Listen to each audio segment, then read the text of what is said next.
होली की आत्मा। बचपन से शहर में रहने वाला मनोज इस साल होली की छुट्टियों में अपने गांव दुर्गापुर वापस आता है, जहां उसे देख पूरा गांव खुशी से झूम उठता है। जब गया था तब इतना सा था और अब देखो कितना बड़ा हो गया है। हाँ सरपंच जी, जब मैं गया था तब आप भी बहुत जवान थे और अब देखो कितने बूढ़े हो गए हैं आप। चलो चलो, बढ़िया है। बच्चा घर वापस आ गया। इसी खुशी में आज रात पार्टी होगी। क्या बात है, गांव में भी पार्टियां होने लगी। वैसे अगर पार्टी की बात है तो आज क्यों सीधा होली पार्टी करते हैं। होली पार्टी की बात सुन चहल पहल में अचानक सन्नाटा छा जाता है, जिसे देख मनोज को कुछ अजीब लगता है, लेकिन तभी सरपंच बात पलट देता है। अब बहुत देर हो गई, चलो सब अपने घर चलो, पार्टी के बारे में कल सोचेंगे। मनोज भी मम्मी पापा के साथ घर आ जाता है, पर होली पार्टी और उस पर पूरे गांव की खामोशी वाली बात अभी तक उसके जहन से निकलती नहीं। पापा, होली पार्टी की बात पर सब चुप क्यों हो गए थे? अरे होगी उनकी कोई अपनी बात। मुझे गांव की पंचायत ही थोड़ी पता है। थक गया हूँ, चलो सो जाते हैं, कल बात करते हैं। पापा की बात मानते हुए मनोज भी सोने चला जाता है। आज तो छुपा लिया, लेकिन हफ्ते बाद जब होली का दिन आएगा तब इसे कैसे रोकोगे? अगली सुबह सूरज के साथ ही मनोज भी गांव घूमने निकल जाता है, जिस पर रास्ते में उसे अपनी ही उम्र के कुछ लड़के भी मिलते हैं, जिनसे दोस्ती कर अब वो उनके साथ घूमने लगता है। इसी तरह कुछ दिन बीत जाते हैं और होली नजदीक आने लगती है।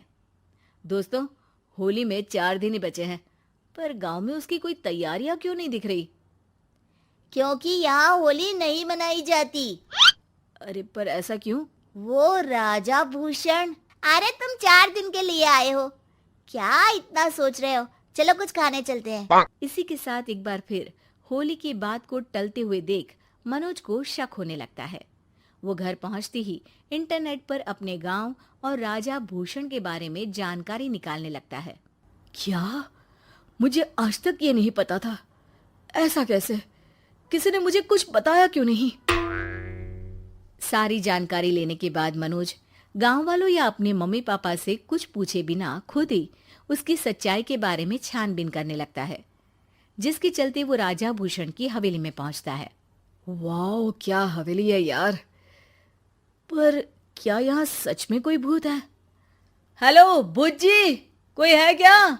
हम इस साल गांव में होली सेलिब्रेट कर रहे हैं, क्या आप उस पर थोड़ा इंटरव्यू देंगे? मनोज के ऐसा बोलते ही गांव में तूफान उठ जाता है और हवेली में रखी सारी चीजें हिलने लगती है। एक अदृश्य शक्ति मनोज को धक्का देकर हवेली से बाहर निकाल दरवाजा बंद कर लेती है। ये सब देख मनोज हैरान रह जाता है। क्या अभी मुझे हवा ने धक्का देकर बाहर निकाल दिया? मेरे होते हुए इस गांव में कभी होली नहीं बन सकती, इसलिए दोबारा ऐसी कोशिश भी मत करना, अंजाम बुरा होगा। आवाज सुन मनोज हैरानी से इधर उधर देखने लगता है, पर उसे कोई दिखाई नहीं देता। वो गांव वापस आ जाता है, जहां तूफान की वजह से सब कुछ तहस महस हो चुका होता है। आखिर ये तूफान आया कैसे? ना ऐसा कोई मौसम था और ना ही हमने होली का त्योहार मनाने की बात की थी। सरपंच की बात पर कोई रिएक्शन दिए बिना मनोज चुपचाप अपने घर चला जाता है। इस तरह देखते ही देखते होली का दिन भी आ जाता है और मनोज रंग लेकर गांव में निकल जाता है, लेकिन गांव पूरी तरह खाली होता है। अरे त्योहार का दिन है, धूमधाम की जगह मातम क्यों मनाया हुआ है? मनोज की आवाज सुन सब अपने घर की खिड़कियां खोल के घर के अंदर से ही उसे वापस जाने के लिए कहने लगते हैं, पर वो किसी की नहीं सुनता। तुझे पहले भी समझाया था, अगर होली खेलने की कोशिश भी की तो अच्छा नहीं होगा। अरे बात मान लो बेटा, तुम्हें सच नहीं पता। मुझे सब पता है। सालों पहले इस राजा ने एक अंधविश्वास फैलाया और आप लोग आज तक उसे मानते आ रहे हो। अरे बेटा, जब तुम पैदा भी नहीं हुए थे उससे भी बहुत पहले से इस गांव पर होली का श्राप है। अगर गांव में होली का त्योहार मनाया जाता है तो प्रलय आना पक्की बात होती है। राजा भूषण इस सब में नहीं मानते थे और त्योहार मनाने लगे, जिसके चलते होली वाले ही दिन पहले उनके बेटे की और फिर उनकी मृत्यु हो गई। तभी से गांव की रक्षा के लिए उनकी आत्मा उस हवेली में रह रही है। सबकी बातें सुन मनोज उलझन में पड़ जाता है। सोचना भी मत मनोज, अगर तुमने इस परंपरा को तोड़ने की कोशिश भी की तो उसका परिणाम इस गांव और गांव के लोगों के लिए अच्छा नहीं होगा।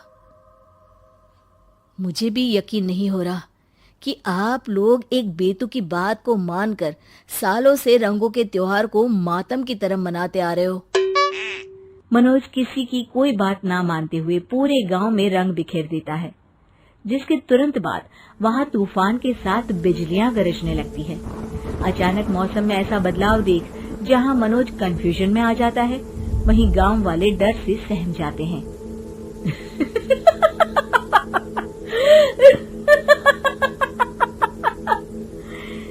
इस लड़के ने हमारे जैसे सिर्फ अपने स्वार्थ के लिए नहीं बल्कि पूरे गांव की खुशियों के लिए यहाँ होली मनाई है, जिस वजह से अब इस गांव पर होली का श्राप टूटता है।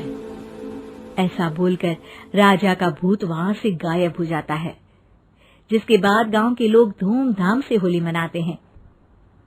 खुशियों के रंग गांव में बिखरे ही होते हैं कि अगली सुबह अचानक मनोज कहीं गायब हो जाता है और एक बार फिर गांव में होली का नया राज शुरू हो जाता है।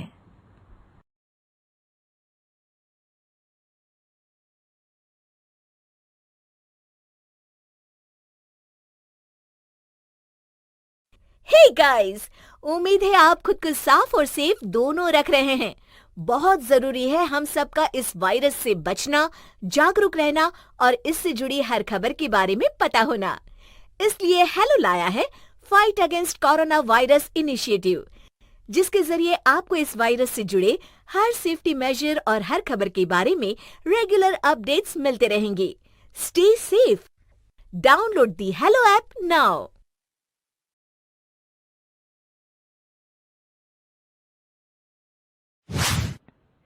लक्ष्मी का अपने घर में पूरा दबदबा था। हिटलर की तरह वो सारा काम अपने पति और बेटे से करवाती। धीरे धीरे उसके पति की तबीयत खराब रहने लगी। सुनो जी, अब आप बुजुर्ग हो गए हो, काम में भी अब हाथ आपके फुर्ती से नहीं चलते। अरे भाग्यवान, भगवान से डर, तुझसे मैंने शादी अपने इकलौते बेटे के अच्छे पालन पोषण के लिए की थी, लेकिन तूने तो उसका बेड़ा गर्क कर दिया। मैंने क्या किया? पढ़ाया लिखाया, अब नौकरी नहीं लग रही तो मैं कैसे जिम्मेदार हो गई? अब घर में बैठकर रोटी तोड़ रहा था तो मैंने कहा काम ही कर ले। एक तो भला करो और ऊपर से बातें सुनो। तभी सारंग वहां आ जाता है। बहुत भूख लगी है माँ, कुछ खाने को दे दो। अब तुम्हारे पापा का हाथ तो चल नहीं रहा है। मैं ही जा रही हूँ आज किचन में, बनाती हूँ कुछ। हे भगवान, कैसे होगा इतना काम मुझसे? लक्ष्मी किचन में काम कर रही होती है कि तभी अचानक उसे आइडिया आता है। अरे मैं भी ना, अरे यहाँ तो फ्री की नौकरानी ला सकती हूँ मैं, फिर मैं क्यों खाना बना रही हूँ? उस दिन लक्ष्मी सारंग की पसंद का खाना बनाती है और बैठकर उसे बड़े ही प्यार से खिलाती है। खा ले बेटा, खा ले, पेट भर के खा ले। अरे रुक, मैं तेरे लिए ना गर्मा गर्म रोटियां लाती हूँ। सारंग और उसके पिता एक दूसरे की ओर बड़े ही हैरानी से देखते हैं। बेटा सारंग, जरूर दाल में कुछ काला है, वरना ये औरत तो हमें बासी खाना भी सुकून से ना खाने दे। सुनील की बात लक्ष्मी सुन लेती है और जोर जोर से चिल्लाने लगती है। अरे हाँ, भलाई का तो जमाना ही नहीं रहा। एक तो आग में खुद को जलाकर तुम लोगों के लिए खाना बना रही हूँ और ऊपर से तुम्हें दाल काली लग रही है। अरे माँ, पिताजी का ये मतलब नहीं था, तुम बुरा मत मानो। अरे हाँ बेटा, तू कहता है तो मान लेती हूँ। लक्ष्मी सारंग के पास बड़े ही प्यार से बैठ जाती है और फिर कहती है, बेटा, मैंने ना तेरी शादी करने की सोच ली है। अब तेरे पिताजी के हाथ भी नहीं चलते, तो सोच रही हूँ तेरे लिए बीवी ले आऊं। अब पता नहीं ना मैं भी कब मर जाऊं। अब ऐसे भाग्य भी कहाँ है हमारे। क्या कहा? अरे हाँ हाँ, तुम तो चाहते ही हो कि मैं मर जाऊं, लेकिन मैं अपनी प्यारी बहू का चेहरा देखे बिना नहीं मरूंगी। हाँ माँ, शादी तो मैं कर लूं, लेकिन मैं नौकरी नहीं करता, फिर कोई क्यों देगा मुझे अपनी बेटी? अरे क्यों नहीं देगा बेटी? इतना बड़ा घर, खेल खलियान है, किस चीज की कमी है हमारे पास? जो आएगी राज करेगी, राज। हम तो ना कर पाए राज, ये बोलो कि एक और नौकर तुम्हारे पास आ जाएगा। मैं कहती हूँ चुप हो जाओ। अरे खुद के घर का खाना बनाएगी तो क्या नौकरानी हो जाएगी? अब तुमसे तो किचन का काम होता नहीं, तो कोई तो करेगा ना। ठीक है माँ, तुम जैसा सही समझो बस। अब मेरी एक शर्त है, लड़की जो भी हो वो दिखने में कैसी भी हो या कहीं की भी हो, बस पढ़ी लिखी होनी चाहिए। अरे हाँ हाँ, ला देंगे पढ़ी लिखी बेटा, मैंने कौन सा काम करवाना है उससे। हाँ। और फिर एक दिन पास के गांव की ही रति से सारंग की शादी हो जाती है। रति दिखने में बहुत ही सुंदर थी, साथ ही साथ काफी पढ़ी लिखी थी। रति को लक्ष्मी के सौतेले होने की बात पता नहीं थी। शुरू में जब रति ने सारंग को घर का काम करते देखा तो हैरान रह गई। अरे ये तो अच्छी बात है कि आप घर का काम करते हैं, लेकिन मैं तो घर में ही हूं ना, आप क्यों कर रहे हैं जी? जाइए, आप नौकरी के लिए अप्लाई कीजिए ना। तभी लक्ष्मी वहां आ जाती है। अरे रति बहू, करने दे उसे काम। और हाँ, मेरे घर के कुछ नियम है, कायदे हैं, यहाँ बीच में ना ही बोलो तो तुम्हारे लिए अच्छा होगा। रति को लक्ष्मी की बात कुछ अजीब सी लगती है। वो समझ नहीं पाती है कि वो ऐसा व्यवहार क्यों कर रही है, लेकिन उसे लक्ष्मी के सौतेले होने के बारे में कुछ पता नहीं चलता है। फिर एक दिन तो हद ही हो जाती है।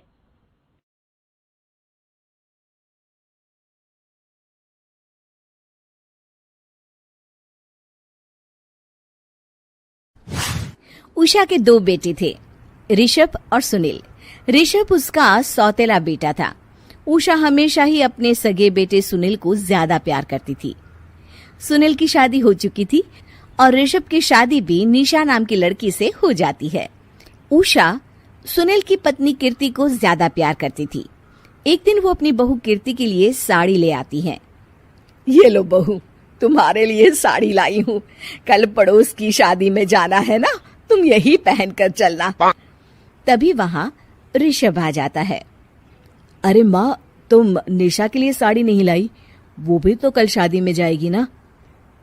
हाँ हाँ, वो भी जाएगी, पर उसके पास तो काफी साड़ी होंगी ना। अभी अभी तो शादी हुई है तुम दोनों की, तो उसी में से कोई पहन लेगी वो। ऋषभ ये सुनकर उदास हो जाता है। तब निशा कहती है, आप उदास क्यों होते हो जी? सही तो कह रही हैं मम्मी जी, मेरे पास तो बहुत साड़ियां हैं और सारी की सारी नई हैं, मैं उन्हीं में से कोई पहन लूंगी। वो बात नहीं है निशा, माँ मेरे साथ तो सौतेला व्यवहार करती ही थी, पर मुझे लगता था कि मेरी पत्नी के साथ वो ऐसा कभी नहीं करेंगी, पर आज उन्होंने तुम्हारे साथ भी वैसा ही व्यवहार किया। ऋषभ उदास होकर अपने कमरे में चला जाता है। ऋषभ को उदास देखकर निशा को अपनी सास पर बहुत गुस्सा आता है। एक दिन उषा सुनील को कुछ पैसे दे रही होती है। ले बेटा सुनील, ये कुछ पैसे रख ले और बहू को कहीं घुमा लिया। जी मम्मी जी। सुनील वहां से चला जाता है। मम्मी जी, आपने इन्हें तो कभी पैसे नहीं दिए, ऐसा सौतेला व्यवहार आप क्यों करती हैं? बहू, ये किस तरह से बात कर रही हो तुम अपनी सास से? कोई ऐसे सवाल करता है कि अपनी सासू से? सास, अरे जिस दिन से मैं इस घर में आई हूँ ना, आपने तो मुझे अपनी बहू माना ही नहीं। हमेशा कीर्ति भाभी के लिए ही सब कुछ लाती हैं मुझे तो आज तक आपने कुछ दिया ही नहीं। क्या मैं जानती नहीं कि आप ऐसा क्यों करती हैं? देख निशा, तू अपना काम कर समझी, मेरे से बहस करने की कोई जरूरत नहीं है। तभी वहां ऋषभ आ जाता है। निशा, माँ से ऐसे बात नहीं करते, तुम जाओ अपने कमरे में। हाँ हाँ, जा रही हूँ, मुझे भी इनसे बात करने का कोई शौक नहीं है। निशा अपने कमरे में चली जाती है और ऋषभ भी वहां आ जाता है। निशा, तुमने माँ से क्यों झगड़ा किया? क्योंकि आप तो कुछ कहते ही नहीं, बस चुपचाप सहते रहते हैं। किसी को तो आवाज उठानी होगी ना। कोई बात नहीं निशा, तुम गुस्सा मत करो, शांत हो जाओ। निशा रसोई में खाना बना रही होती है। तभी वहां कीर्ति आ जाती है। निशा, तुम मार्केट से ये सामान ले आओ। मैं क्यों जाऊं? आप भी तो जा सकती हो ना। दिख नहीं रहा कि मैं खाना बना रही हूँ? हाँ तो क्या हुआ, खाना बनाने के बाद चली जाना। हाँ हाँ, खाना भी मैं ही पकाऊं, बाजार जाकर सामान भी मैं ही ले आऊं। खुद तो कुछ करोगी नहीं, है ना? ओहो, जुबान तो देखो कैसे चल रही है। सुनो, तुम अभी आई हो इस घर में, तमीज में रहो, वरना सासू माँ से कहकर मायके भिजवा दूंगी तुम्हें। हाँ। ओह, हाथ लगाकर दिखाओ मुझे, देख लूंगी। बहुत मनमानी हो गई तुम दोनों की, समझी? निशा लिस्ट कीर्ति के ऊपर फेंक देती है। कीर्ति निशा को मारने आती है तो निशा उसका हाथ मोड़ देती है। मर गई रे, छोड़ मेरा हाथ। आज के बाद मुझसे कोई बदतमीजी की तो अच्छा नहीं होगा। कीर्ति रोते हुए अपने कमरे में चली जाती है। उस निशा चुड़ैल ने मेरा हाथ मोड़ दिया, मुझे नहीं रहना इस घर में। अरे कैसी बेकार की बातें कर रही हो। अरे निकालना ही है तो ऋषभ और निशा को निकालेंगे। नहीं, मुझे अलग घर चाहिए। कान खोलकर सुन लीजिए, हम दोनों इस घर से जल्द जाएंगे। आप नए घर का इंतजाम कीजिए बस, मैं इन दोनों के साथ ज्यादा नहीं रह सकती। हाँ वैसे मैं भी कुछ दिनों से सोच रहा था, अच्छा हुआ तुमने कह दिया, मैं माँ को भी बता देता हूँ। माँ, वो क्या करेंगी तुम्हारे साथ जाकर? मैं चाहती हूँ कि तुम और मैं, बस हम दोनों ही कहीं शिफ्ट हो जाएं, इस सब झमेले से दूर। अरे पर माँ को यहाँ छोड़कर इस तरह से जाना ठीक नहीं रहेगा कीर्ति।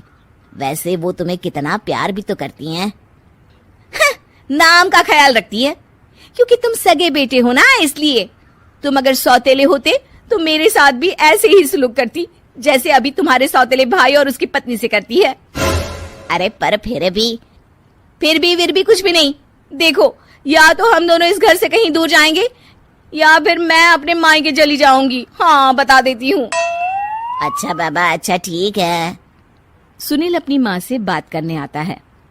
माँ, मैं सोच रहा हूँ कि कीर्ति के साथ अलग घर में शिफ्ट हो जाऊं।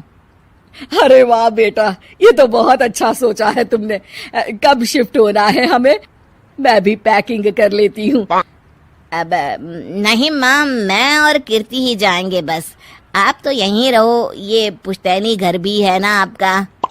अरे बेटा, तू तो मेरा सगा बेटा है, तू ही मेरे साथ ऐसा कर रहा है, मुझे अपने साथ ले जा बेटा। तभी वहाँ कीर्ति आ जाती है। अरे माँ, आपको पता भी है कि किराए के घर में कितना खर्चा होता है, और अगर आपको भी लेकर गए तो और खर्चा होगा। आप तो बस यहीं रहो इसी घर में। कोई बात नहीं सुनील, तुम लोग चले जाओ, माँ यहीं रहेंगी हमारे साथ, हम माँ का ख्याल रखेंगे, तुम लोग अपनी गृहस्थी संभालो। निशा को ये देखकर बहुत खुशी होती है। वो मन ही मन सोचती है, अब आया ना ऊंट पहाड़ के नीचे, अब मम्मी जी को पता चलेगा बड़ा सगा और सौतेला करती रहती थी। सगा बेटा तो जा रहा है छोड़कर, अब आएगी इन्हें अकल, और नहीं आई तो मैं ला कर रहूंगी। निशा अपनी सास को कैसे अपने सौतेले बेटे से मिलाएगी, जानने के लिए देखिए सौतेली माँ पार्ट 2।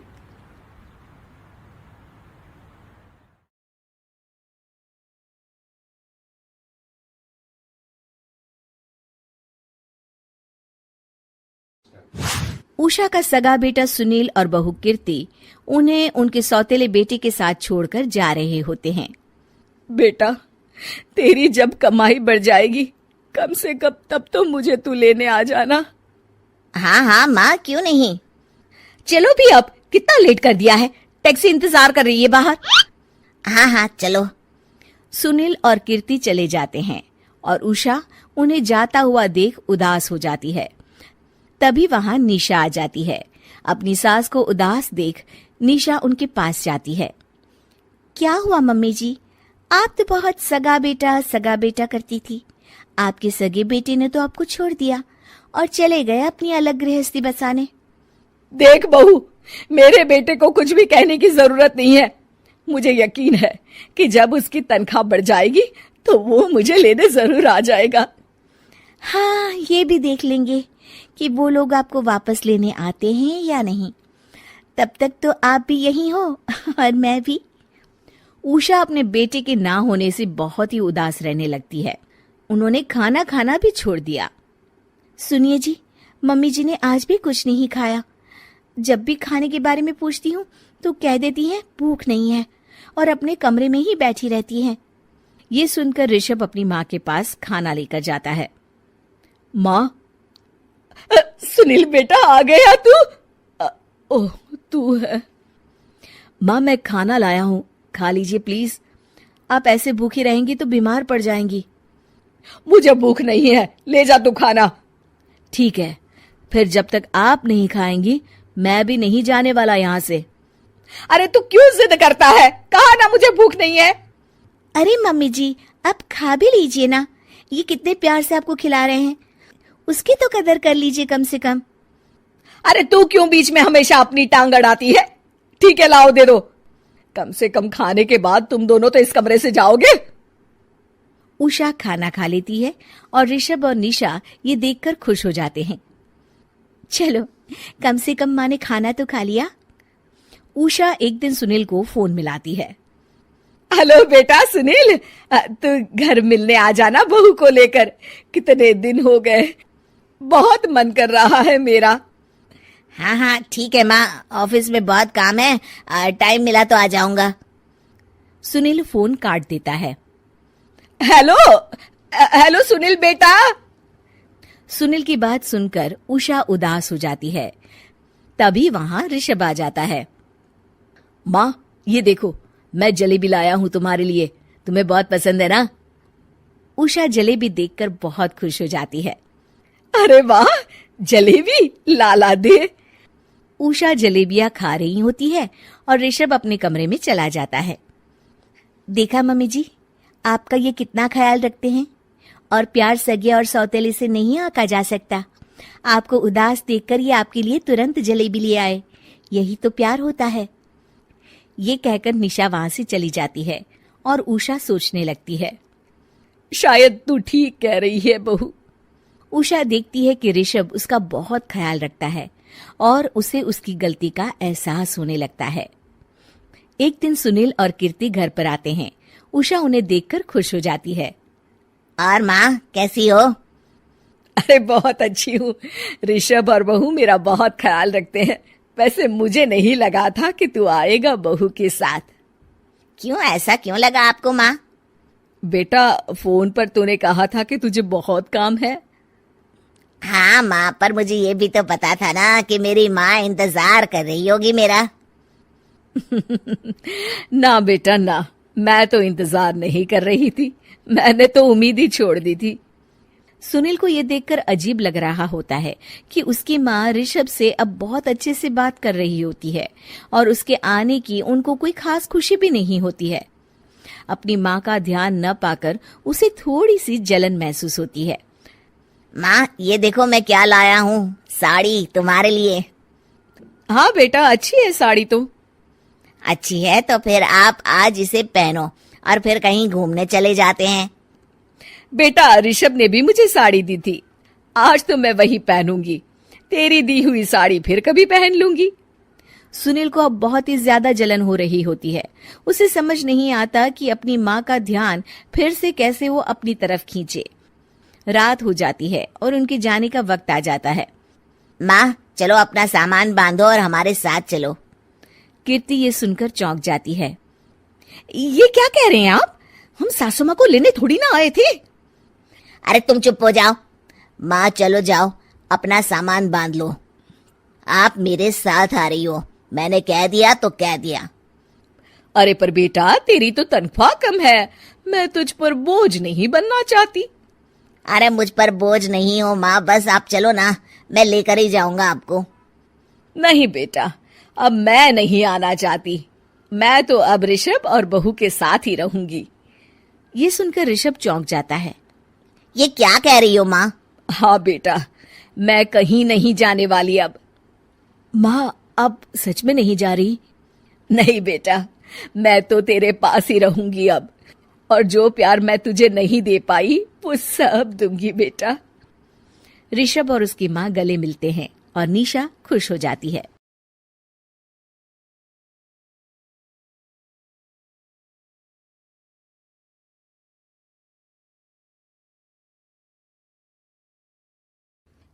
इस कहानी के पहले भाग में आपने देखा कि कैसे रति की शादी एक ऐसे घर में हो जाती है जहां उसकी सास सौतेली होती है और वो पूरे घर वालों को अपने इशारों पर नचाती है।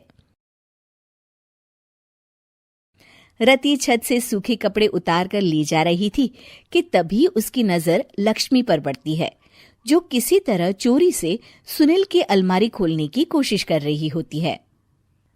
अरे, ये माँ जी को क्या हो गया? चोरों जैसे क्यों आप मेरी अलमारी खोल रही हैं माँ जी? आपको क्या चाहिए मुझे बताइए। अरे वाह, क्या चाहिए मुझे बताइए? अरे मैं इस घर की मालकिन हूँ, पूरा घर मेरे इशारों पर नाचता है, और तुम्हें बताऊं कि मुझे क्या चाहिए? हट यहां से। और वो उसे जोर से धक्का देती है। जैसे ही लक्ष्मी रति को धक्का देती है, उसके सर पर चोट लग जाती है और वो बेहोश होकर गिर जाती है। रति के आसपास पूरा परिवार खड़ा रहता है। डॉक्टर जैसे ही उसे देखकर जाता है, रति को होश आता है। अरे बेटा, तुम दूर क्यों खड़े हो? मेरे पास आओ, मैं तुम्हारी माँ हूँ, कमला। रति के मुंह से लक्ष्मी सारंग की माँ का नाम सुनती है तो हैरान सी रह जाती है। क्या बोला रति बहू? चुप कर डायन, तूने मेरे पति और बेटे का हाल बेहाल कर दिया। अब तू मेरी बहू को भी गुलाम बनाना चाहती है? रुक, अभी मजा चखाती हूँ। ये कहकर जैसे उसे पकड़ने की कोशिश करती है, लक्ष्मी वहां से भाग जाती है। लक्ष्मी के जाने के बाद रति अपने ससुर और पति की तरफ देखकर मुस्कुरा देती है। दोनों समझ जाते हैं कि ये रति की चाल है। अगली सुबह लक्ष्मी का पति खाना लेकर खेत में जाने के लिए निकल ही रहा होता है कि लक्ष्मी उसे रोक देती है। अरे कहाँ चल दिए खाना लेकर? आज घर का काम कौन करेगा? तभी पीछे से रति आ जाती है और जोर से चिल्लाती है। कौन इनको काम पर जाने से रोक रहा है? मैं अभी उसे मजा चखाती हूँ। जैसे ही रति लक्ष्मी की तरफ बढ़ती है, लक्ष्मी घबरा जाती है। मैं तो मजाक कर रही थी बहन, आखिर मैं कौन होती हूँ रोकने वाली? मैं तो बस ये पूछ रही थी कि घर का काम कौन करेगा? कौन क्या? तू करेगी। चल उठा झाड़ू और शुरू हो जा। लक्ष्मी पूरे घर में झाड़ू पोछा लगा रही होती है कि अचानक सामने सारंग खड़ा हो जाता है। अच्छा माँ, मैं काम पर जा रहा हूँ। रति के मामा की फैक्ट्री है, मैं वहां आज से मैनेजर के तौर पर काम करूंगा, सैलरी भी अच्छी है। अरे सारंग, तुझे क्या जरूरत पड़ गई काम करने की? और बेटा, तू बाहर काम करेगा तो इस बड़े से घर को मैं कैसे संभालूंगी? अभी तो पूरा काम बाकी पड़ा है। तभी वहां रति आ जाती है। अरे बेटा सारंग, जा, नौकरी पे जा रहा है ना, जा। और हाँ, आते वक्त घर के लिए सब्जियां ले आना। ये लक्ष्मी बैठी बैठी मोटी हो रही है, जरा काम भी तो कर ले। सारंग के जाने के बाद, अच्छा लक्ष्मी, सुन जरा यहाँ। लक्ष्मी अपनी बहू रति को सारंग की पहली माँ जो मर गई है वो समझकर उसके पास जाती है। अरे बहन, ऐसा क्या हो गया जो तुम्हें वापस आना पड़ा? मैं तो बड़े ही प्यार से इस परिवार को चला रही थी। प्यार से तो मैं बहुत साल से तुझे मजा चखाना चाहती थी, लेकिन किसी औरत का शरीर मुझे नहीं मिल रहा था प्रवेश करने के लिए।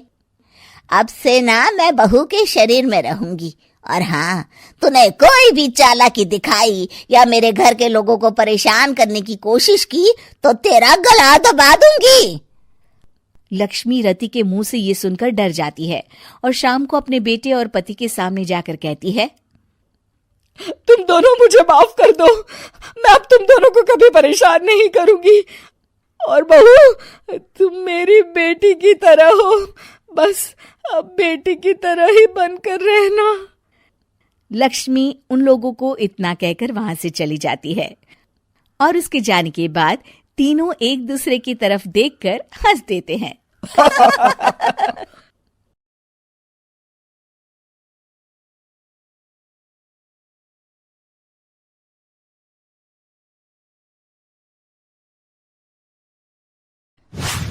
इसका नाम शशि रखते हैं। क्या समधी जी, शशि लड़कियों का नाम है, क्लास के बच्चे इसे चिढ़ाएंगे ना। हाँ, शशि की जगह कोई चची, शुशी या शुशु बोलेगा तो? हाँ, इसीलिए इसका नाम गणेश रखते हैं। अरे समधी जी, बच्चे की काया तो देखो, दुबला पतला है एकदम। गणेश जी तो मजबूत कद काठी के थे।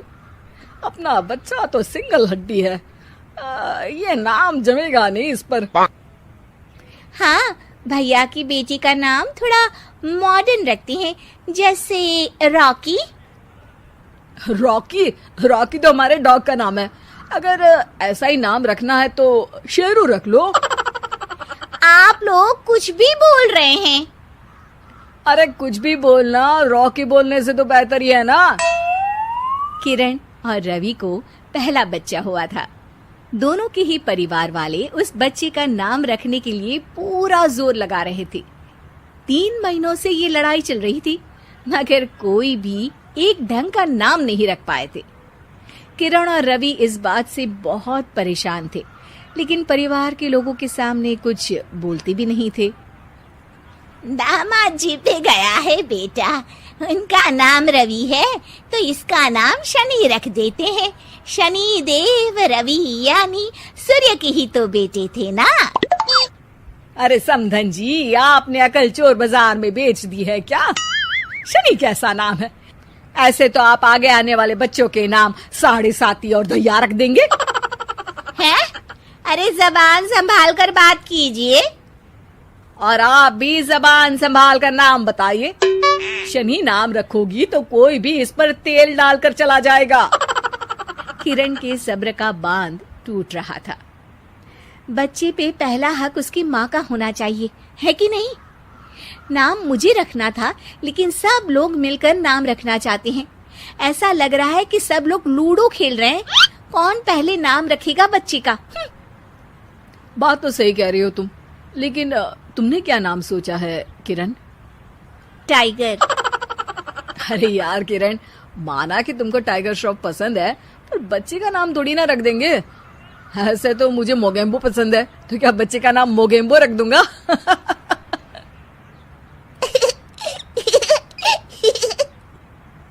हाँ हाँ, मोगेम्बो नाम ही रख देते हैं। देखो तो, सुन के मोगेम्बो खुश भी हो गया। अरे मजाक छोड़ो। देखो, मैं पंडित को बुला रहा हूँ, सबको इकट्ठा करके एक नाम डिसाइड कर लेंगे, ठीक है? पंडित जी घर आते हैं और उनके साथ सब बच्चे का नाम रखने के लिए इकट्ठा हो जाते हैं। पंडित जी, वैसे तो नाम हम सोच चुके हैं, लेकिन आप भी कोशिश कर ही लीजिए। नाम तो हम भी सोच चुके हैं, दिग्विजय नाम रखेंगे। ऐसा नाम रखो जो मुंह में ना अटक जाए। कोई ऐसा नाम हो जो झट से मुंह से निकले। तो ऐसा करते हैं, दांत नाम रख देते हैं, जल्दी से मुंह से निकलेगा ना। चुप हो जाओ बेटा, मुंह से दूध जैसी बातें नहीं निकाल सकते तो कम से कम गोबर जैसी बातें भी मत निकाला करो। यजमान, लड़िए मत, काम खत्म करना है और मुझे और भी दान लेने मेरा मतलब है नाम रखने जाना है। अभी सुबह से एक बच्चे का नाम मुन्नी रख कर आया हूँ। हैं? अरे पंडित जी, ये तो नाम ही बदनाम है। ऐसा नाम रखते हैं, अगर आप तो रहने ही दीजिए। अरे नहीं नहीं, उनका बजट कम था, बजट बढ़ता तो नाम भी बड़ा रख देता। यार विकी नाम रख देते हैं ना। अरे यार, आप ये रॉकी, विकी, आलू टिक्की, काजू चिकी जैसे नाम क्यों रखना चाहती हो इसका? ये बच्चा है, कोई खाने की चीज थोड़ी ना है। हम इस बच्चे का नाम मनहूस रख देते हैं। अरे क्यों? इसके आते ही कितनी लड़ाइयाँ हो रही हैं घर में। चुप रहो बहू, बच्चे के लिए गुस्से में कुछ भी मत बोला करो। आप मेरी बेटी से अच्छे से बात कीजिए। हाँ हाँ हाँ करती हूँ। श्री श्री 1008 बहु देवी जी, कृपया करके क्रोधित होकर शिशु के बारे में बुरे शब्दों के प्रयोग से बचें। अरे मेरी लड़की को ताने मत मारिए आप। तो फिर कोई गाना ही मार दूं? बताइए कौन सा गाना मारूं? कुछ कुछ होता है या फिर दिल तो पागल है?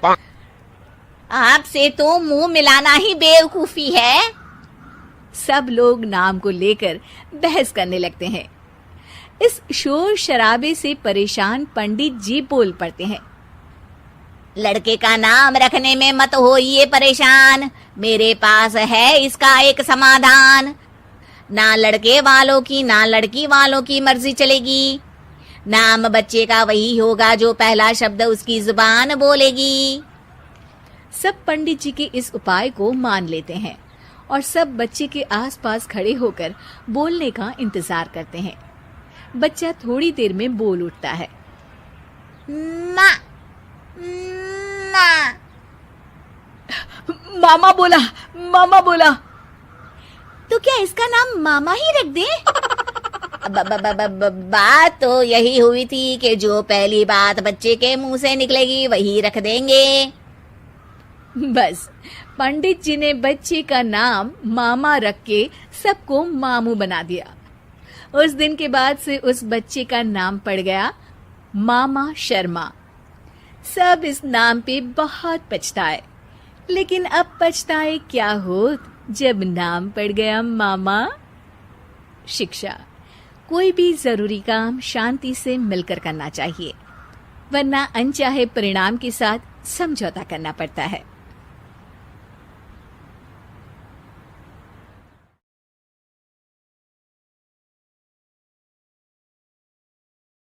बदतमीज बहू।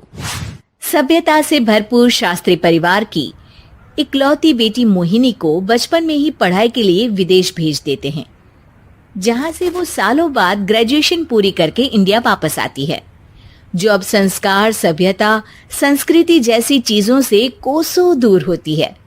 एक सुबह मोहिनी शॉर्ट ड्रेस पहने, कानों में हेडफोन लगाए जोर जोर से इंग्लिश गाने गाती हुई घर में घूम रही होती है। सुबह सुबह भगवान का नाम लेते हैं, राक्षसों की तरह चिल्लाते नहीं। पॉप्स, आपको अच्छे गाने की बिल्कुल समझ नहीं है, सो ठीक है, चिल पिल। अरे मोहिनी, पापा से ऐसे बात करते हैं क्या? सारी तमीज भूल गई हो। ओह मॉम प्लीज, इतनी बड़ी भी कोई बात नहीं हुई, सो डोंट ओवर रिएक्ट। ऐसे ही दिन बीतते हैं जिसमें मोहिनी के तौर तरीके, रहने और बात करने का ढंग उसकी मम्मी पापा को परेशान करने लगता है। भला कोई मानेगा कि ये मेरी बेटी है?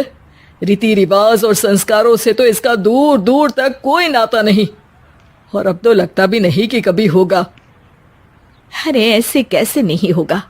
लड़कियां सारे नखरे अपने माँ बाप को ही दिखाती है। ससुराल जाकर उन्हें सब कुछ करना भी पड़ता है और मानना भी। पत्नी की बात शास्त्री जी समझ जाते हैं और कुछ ही दिनों में अपने से भी ज्यादा धार्मिक परिवार में निखिल के साथ मोहिनी का रिश्ता पक्का कर देते हैं। रिश्ता तो पक्का कर दिया, पर यहाँ मोहिनी को कैसे मनाएंगे? शादी ब्याह के मामले में आटे में नमक जितना झूठ तो चलता है जी।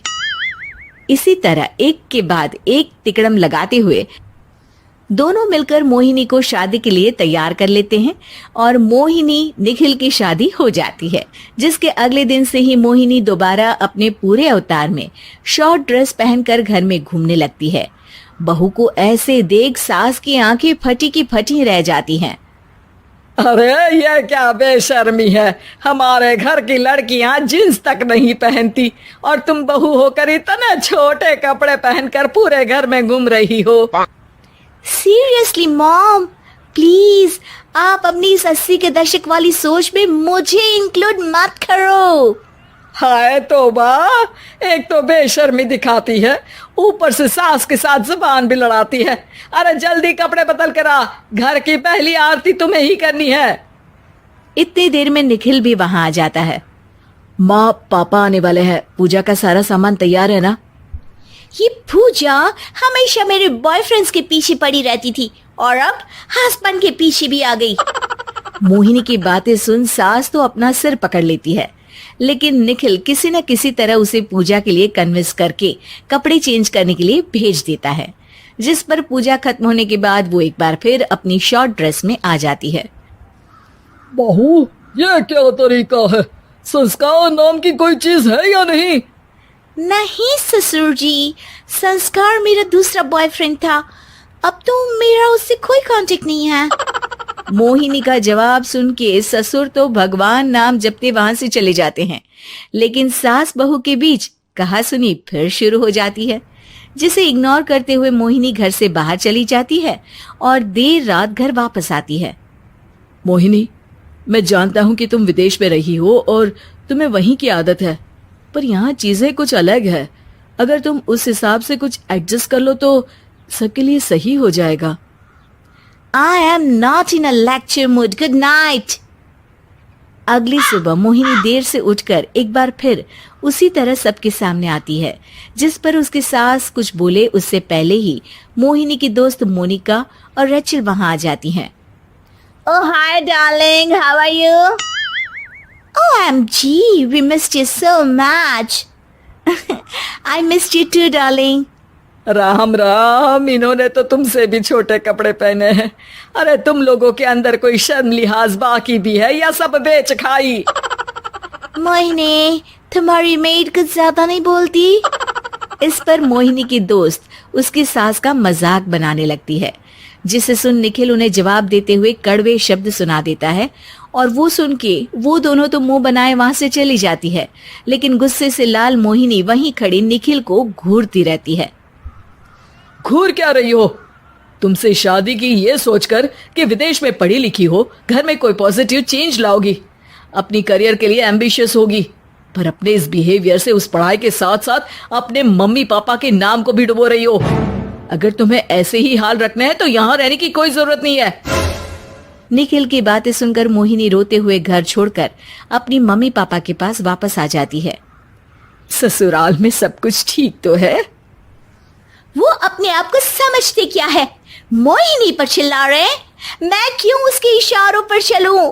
मैं अपनी लाइफ अपने तरीके से जीना चाहती हूँ और वो ना आप लोगों को मंजूर था और ना ही उन्हें है। तुम यहाँ नहीं रह सकती। अपने पापा की बात सुन के मोहिनी हैरान रह जाती है। हाँ, तुमने बिल्कुल सही सुना। अगर तुम्हें अपने इस घमंड, बेशर्मी और बदतमीजी में ही जीना है तो तुम यहाँ भी नहीं रह सकती। बेटी, मैं मानता हूँ हमारे यहाँ रीति रिवाज बहुत मायने रखते हैं और हमने उन्हीं के ओवरडोज से बचाने के लिए तुम्हें विदेश भेजा था। एक लड़की जो शादी करके घर और बच्चे संभालती है, उससे तुम अपने आप को ज्यादा समझ सको इसके लिए भेजा था। तुम उससे ज्यादा समझो और बनो, पर तुम तो किसी दूसरी ही ट्रेन में चढ़ गई बेटा। उसके मम्मी पापा बहुत देर तक मोहिनी को सारी बातें समझाते हैं, जिन्हें सुनकर मोहिनी को अपनी गलती का एहसास होता है। वो जॉब ज्वाइन कर लेती है और ससुराल वापस आकर उन्हें मॉडर्न बनाती है और खुद भी कुछ रिवाज सीखते हुए खुशी से रहने लगती है।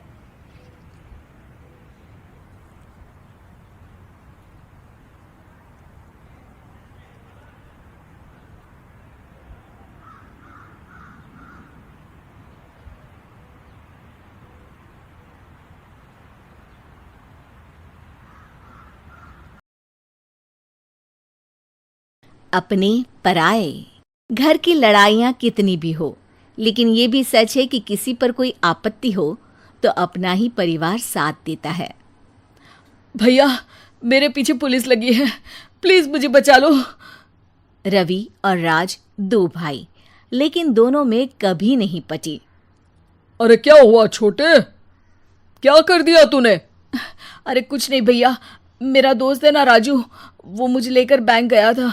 मुझे नहीं पता भैया कि वो वहाँ बैंक लूटने जा रहा है। मैं उसके साथ बैंक में घुसते ही सीसीटीवी कैमरे में दिख गया हूँ। अब पुलिस मुझे ढूंढ रही है भैया, मुझे बचा लो। राज कुछ सोचता है, फिर कहता है, ओके, तुम यहीं रुको, मेरा एक दोस्त पुलिस में है, मैं बात करता हूँ। तभी वहां रवि की बीवी राज की बीवी के साथ आ जाती है। तुम लोगों के घर जब तक पुलिस का आना जाना है, बच्चों को यहीं छोड़ दो, उन पर असर ठीक नहीं पड़ेगा।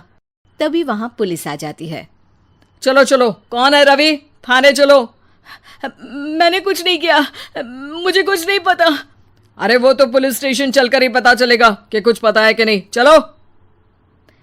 कहानी का फ्लैशबैक। भैया, मुझे मेरे मकान में हक चाहिए ही चाहिए। अरे लेकिन छोटे, अभी मेरे बच्चों पर काफी खर्चा है, तेरी भाभी की भी तबीयत ठीक नहीं रहती, बजट बिल्कुल नहीं है कि मैं अलग होकर रहूं। देख लो भैया, 1 महीना है तुम्हारे पास, जल्दी से घर खाली कर दो।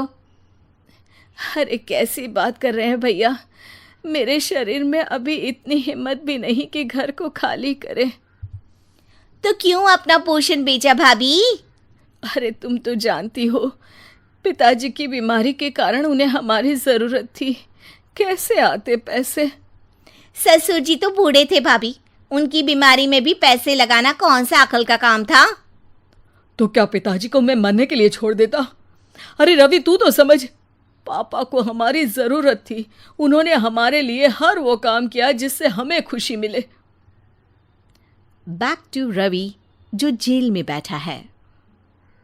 ये मैंने क्या कर दिया था?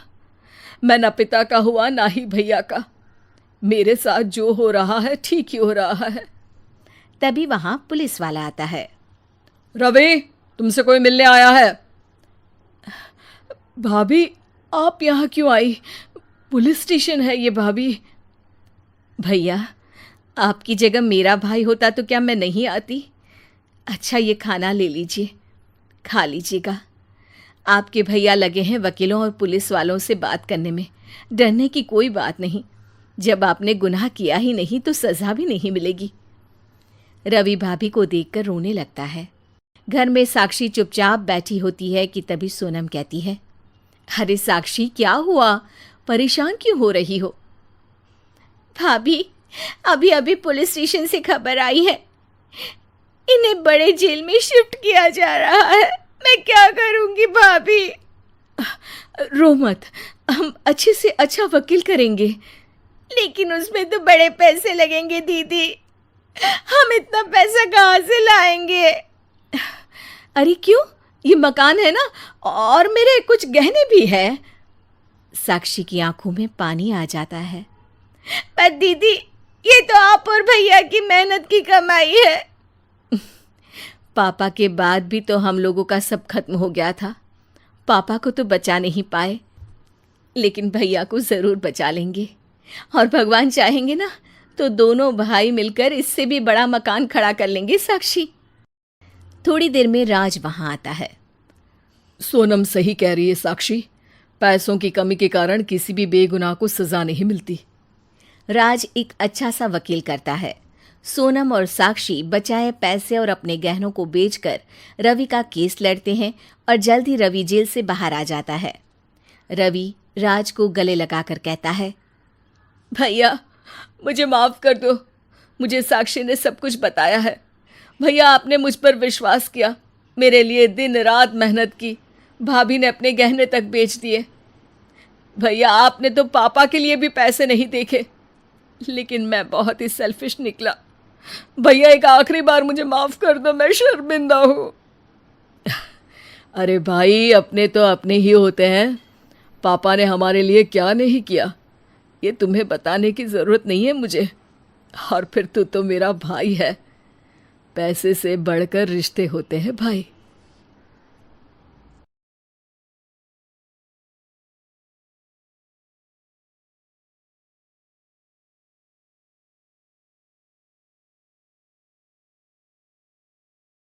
बंजारन बहू। कमला एक बहुत स्वार्थी महिला है। उसने पैसों के लिए एक ऐसे इंसान से शादी की जो पहले से शादीशुदा और एक बच्चे का पिता भी था। कमला के पति को मरे हुए एक अरसा बीत गया है। अब वो अपने सौतेले बेटे वैभव के साथ रहती है। वैभव के दिल में अपनी माँ को लेकर इतना डर है कि वो अपनी माँ के सामने एक शब्द नहीं बोल पाता। उसकी माँ जो कहती है उसको सर झुकाकर वही मानना पड़ता है। वैभव, तुमने अभी तक घर का काम क्यों नहीं किया? तुमसे कितनी बार कहा है कि सूरज निकलने से पहले तुम घर की साफ सफाई पूरी कर दिया करो। वैभव कुछ नहीं बोलता, चुपचाप सर झुकाए अपनी माँ की बात सुनता रहता है। तभी पास में खड़ा नौकर सुखराम कहता है, मालकिन, वैभव बाबा को रात से तेज बुखार है, इसलिए वो सुबह जल्दी उठ नहीं पाए। उनके बदले मैं घर की साफ सफाई कर देता हूँ। इसे कोई बुखार नहीं है। मैं इसे अच्छी तरह से जानती हूँ। ये सब काम न करने के बहाने हैं। सुखराम काका, बोल दो इसे, सारे घर का काम यही करेगा। और इससे समय पर अपना काम पूरा नहीं किया तो इससे आज का खाना भी नहीं मिलेगा। मगर मालकिन, वैभव बाबा की सच में ही तबीयत खराब है, आप एक बार देख तो लीजिए। कमला बिना कुछ बोले वहां से चली गई और बेचारा वैभव तेज बुखार में भी काम करता रहा।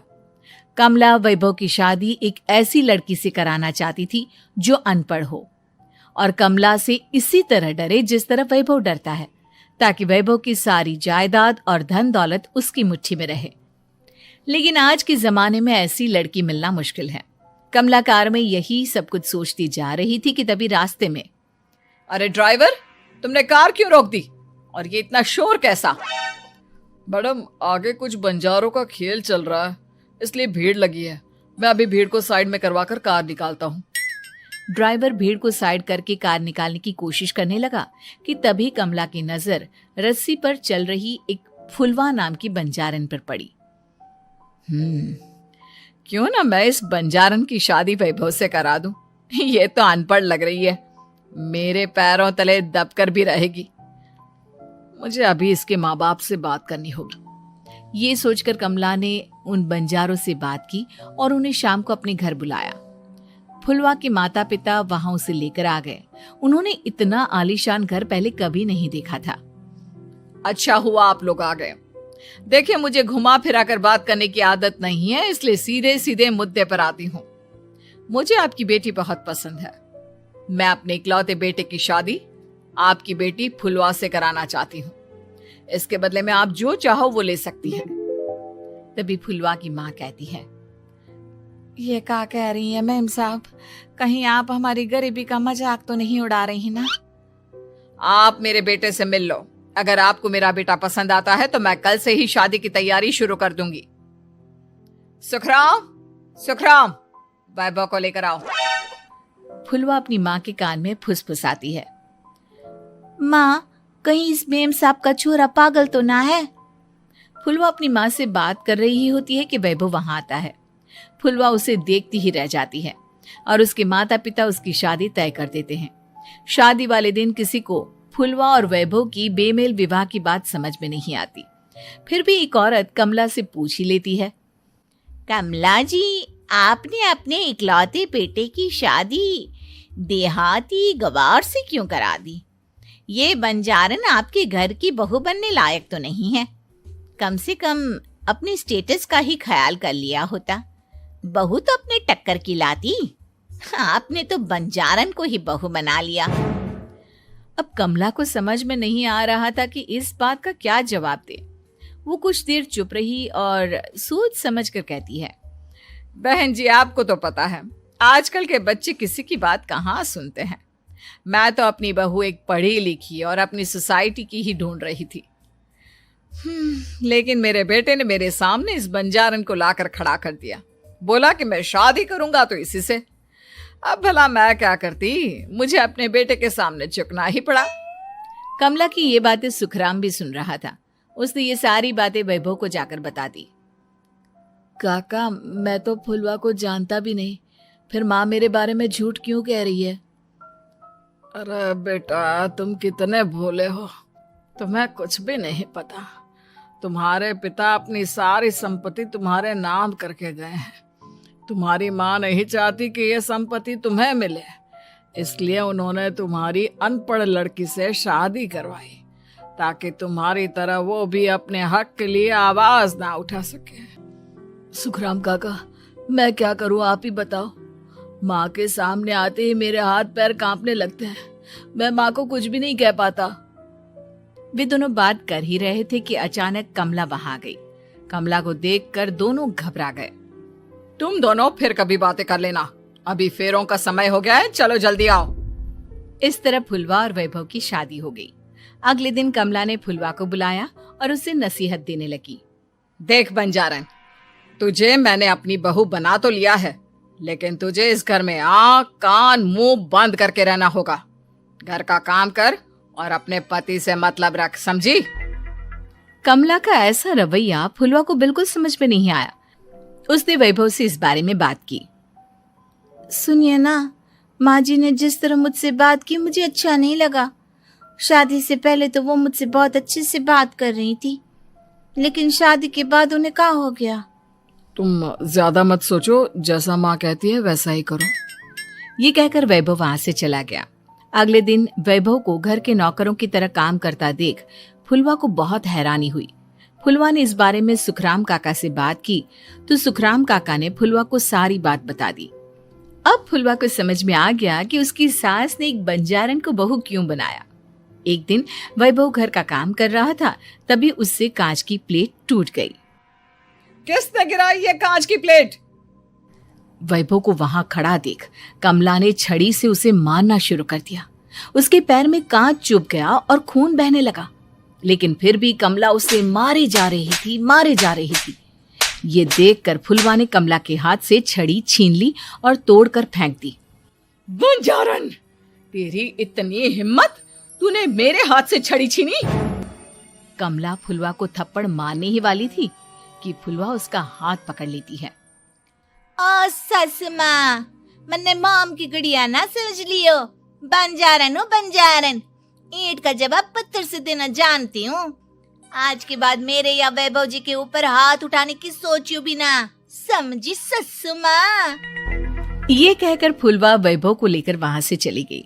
उसने वैभव के पैर पर पट्टी बांधी, उसके आंसू पोंछे। वैभव ने पहली बार किसी के दिल में अपने लिए इतना प्यार महसूस किया। अब फुलवा वैभव का हर काम में हाथ बटाती, उसका बहुत ख्याल रखती। इस तरह दोनों बहुत ज्यादा नजदीक आ गए। वहीं दूसरी ओर कमला सारी जायदाद अपने नाम करने की साजिश करने लगी। और एक दिन, वैभव, जल्दी बाहर आओ। कमला की आवाज सुनकर वैभव और फुलवा अपने कमरे से बाहर आ गए। जी माँ, आपने बुलाया? ये ले, इन कागजों पर साइन कर दे। वैभव कागजों पर साइन करने ही वाला था कि फुलवा वैभव के हाथ से पेन छीनकर कहती है, ना वैभव जी, आप इस पर हस्ताक्षर नहीं करेंगे।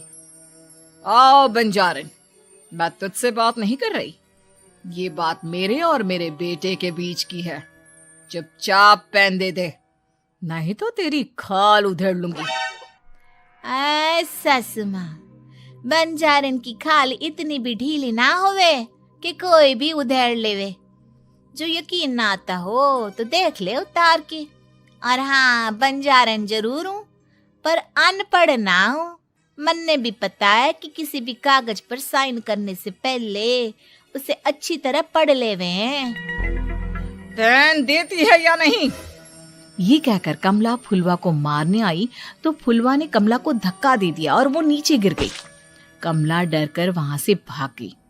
अब फुलवा ने वो कागज उठाए और वैभव के साथ सीधा वकील के पास चली गई। वकील ने वो कागज देखे और फुलवा को बताया, वैभव के पिता की सारी जायदाद और संपत्ति वैभव के नाम है, लेकिन वैभव की सौतेली माँ इस संपत्ति को अपने नाम कराना चाहती है, इसलिए इन कागजों पर वो साइन करा रही थी। तो अब हमें क्या करना चाहिए वकील साहब? वकील ने फुलवा और वैभव को सब कुछ अच्छी तरह से समझा दिया। अब दोनों घर पर पुलिस को लेकर पहुंचे। कमला पुलिस को देखकर घबरा गई। पुलिस ने कहा, आपके नाम की कंप्लेंट हुई है, आपको हमारे साथ थाने चलना होगा। कंप्लेंट? कैसे कंप्लेंट? आप अपने सौतेले बेटे पर बहुत अत्याचार करती हो। धोखे से सारी जायदाद अपने नाम करा रही थी। अब नहीं इंस्पेक्टर साहब, जरूर ये मेरी बहू की कोई साजिश है, इसने गलत कंप्लेंट की है।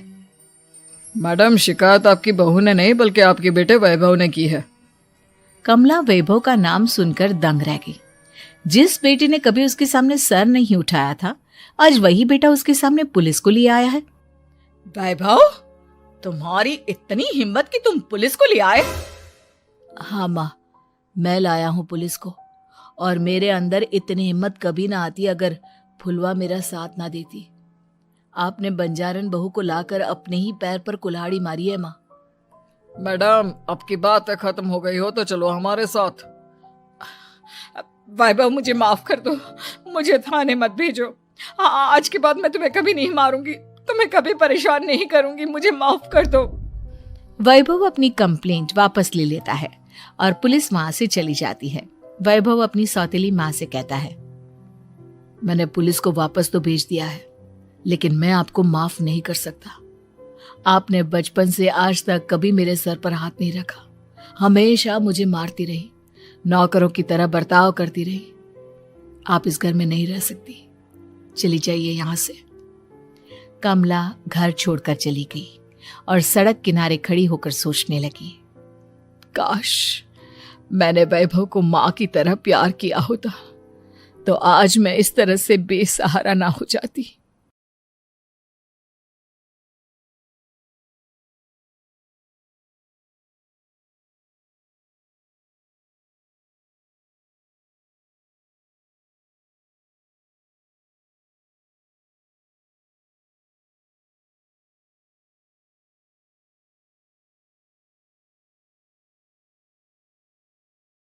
लॉकडाउन से पहले गीता के घर का नजारा कुछ ऐसा था कि रोहन ऑफिस जाता था और शिविन स्कूल।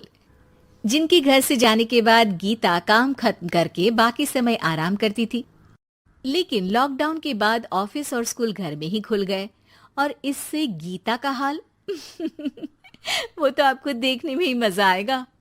शिविन, ओ शिविन, महाराज उठने के लिए क्या 21 तोपों की सलामी लेंगे? अरे बिस्तर से बाहर निकल, ऑनलाइन क्लास स्टार्ट होने वाली है। अरे तुम भी हद करती हो, स्पीकर की तरह चिल्लाने की क्या जरूरत है? दिख नहीं रहा मेरी कॉन्फ्रेंस चल रही है। अब कैमरा और स्पीकर ऑन कर रहा हूं, मुझे कोई शोर नहीं चाहिए। इस पर जैसे ही रोहन लैपटॉप का कैमरा और स्पीकर ऑन करता है, तभी कुकर की सीटी बजती है। करा लो अब इसे चुप। लॉकडाउन नहीं हुआ, मेरी मौत का फरमान जारी हो गया। दोनों बाप बेटे ने नाक में दम किया हुआ है। ऐसा बोलकर गीता वहां से शिविन के कमरे में पहुंच जाती है, जहां शिविन अभी भी सो रहा होता है।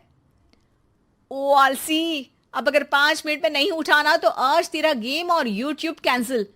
माँ की बात सुनकर शिविन बिना 1 मिनट गंवाए उठ खड़ा होता है।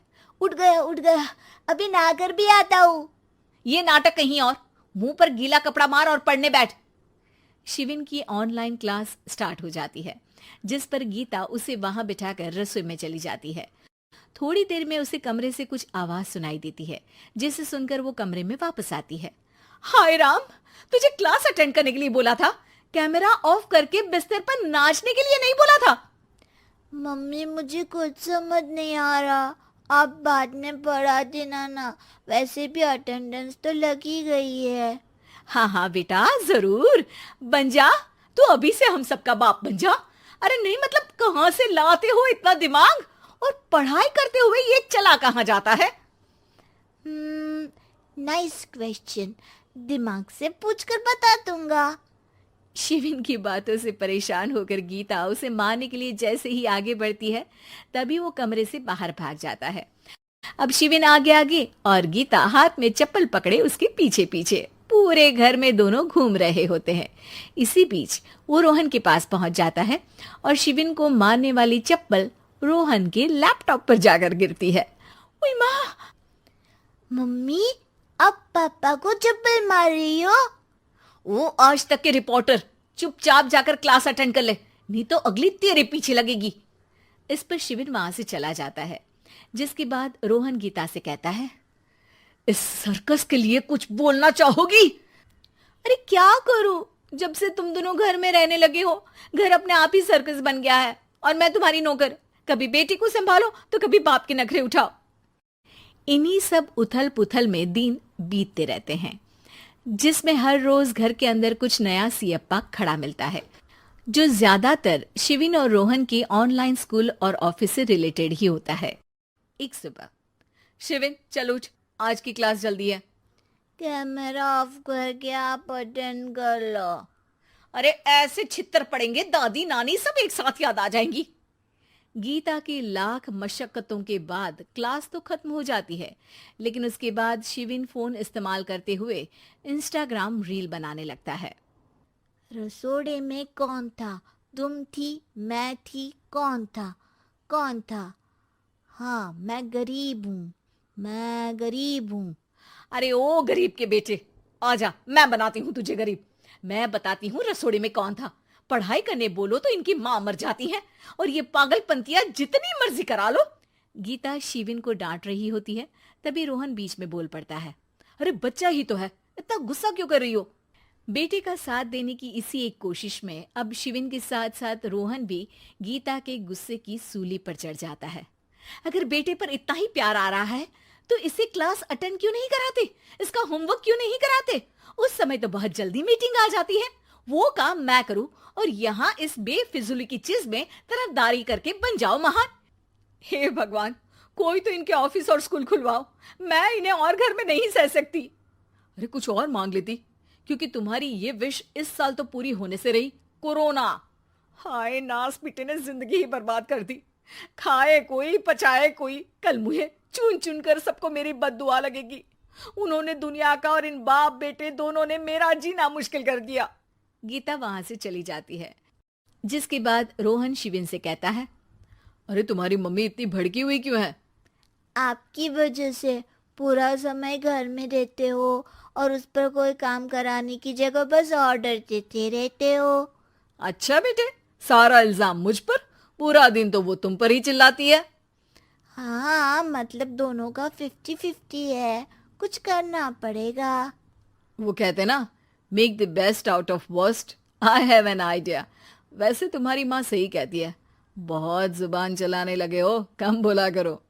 अगली सुबह रोहन और शिविन अपनी गलती को सुधारने के लिए गीता के उठने से पहले घर का आधा काम खत्म कर देते हैं, जिसे देखकर गीता खुश हो जाती है और फिर बाकी बचा काम वो तीनों मिलकर पूरा कर लेते हैं, जिसके बाद अब वो सब मिल बांट कर हर काम में एक दूसरे की मदद करते हुए लॉकडाउन का मजा लेने लगते हैं।